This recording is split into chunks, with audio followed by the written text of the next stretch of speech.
السلام علیکم ورحمۃ اللہ وبرکاتہ۔ دو اہم گناہ سے اپنے آپ کو بچائے۔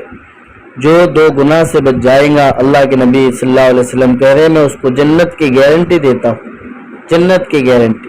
وہ دو گناہ کون سے ہیں؟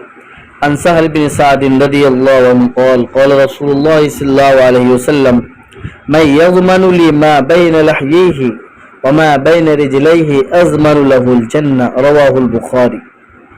حضرت سہل بن سعد رضی اللہ عنہ سے نبی کریم صلی اللہ علیہ وسلم کا یہ فرمان مروی ہے کہ وہ شخص جو مجھ کو ضمانت دے اس عضو کی جو دونوں جبڑوں کے درمیان ہے اور اس عضو کی جو دونوں ٹانگوں کے درمیان ہے، میں اس کو جنت کی گارنٹی دیتا ہوں۔ دو عضو کیا ہے؟ ایک تو ناظرین دو جبڑوں کے درمیان وہ زبان ہے، اور دونوں ٹانگوں کے درمیان وہ ہے ہماری شرمگاہ۔ نبی کریم صلی اللہ علیہ وسلم اپنی مبارک زندگی میں امت کو جہنم سے بچنے کا طریقہ بتا رہے ہیں اور جنت کی راہ دکھا رہے ہیں۔ کبھی اعمال صالحہ کو انجام دینے کی ترغیب دیتے ہیں، کبھی گناہوں سے بچنے کی تاکید فرماتے ہیں، کیونکہ جب تک انسان نیکیوں پر عمل کرنے کے ساتھ ساتھ گناہوں سے بچنے کا اہتمام نہیں کرے گا، وہ اس وقت تک نہ وہ جہنم سے بچنے میں کامیاب ہوں گا اور نہ وہ جنت میں اپنا ٹھکانہ بنا سکے گا۔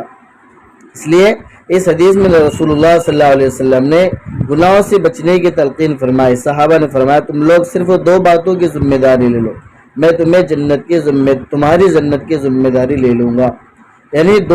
یعنی تم دو گناہوں سے بچنے کی مجھے یقین دہانی کرو اور یہ عہد کر لو کہ ہم ہر صورت میں ان دونوں برے کاموں سے تعمر بچتے رہیں گے تو میں تم کو جنت میں پہنچانے کی ذمہ داری لیتا ہوں۔ یہ صرف دو گناہ ہے جس سے نبی کریم صلی اللہ علیہ وسلم جنت کی ذمہ داری لے رہے ہیں، اور یہ صرف دو گناہوں سے بچنے پر نبی کریم صلی اللہ علیہ وسلم کا جنت میں پہنچانے کی ذمہ داری لینا سستا سودا نہیں ہے۔